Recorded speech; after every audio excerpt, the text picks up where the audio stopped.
Два въпроса имам само. Да. Първият въпрос.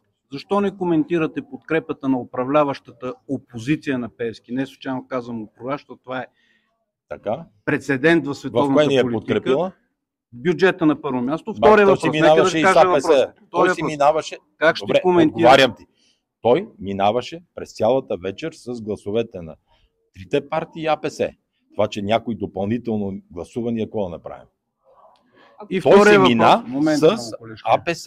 Втория въпрос е, как ще коментирате факта, че Васил Божков заведе дело за 1 милиард и 200 милиона лева на парламента, в частност на Народното събрание, в което вие бяхте премиер, 44-то. Кой ще ги плаща тези пари? Първо трябва да докаже дали е така. Да предположим, че ще докаже. Когато докаже, тогава ще го бъде. Как ще може да се справите с предложенията на Възраждане и блокажа на бюджета? Защо не се направи опит за попълване на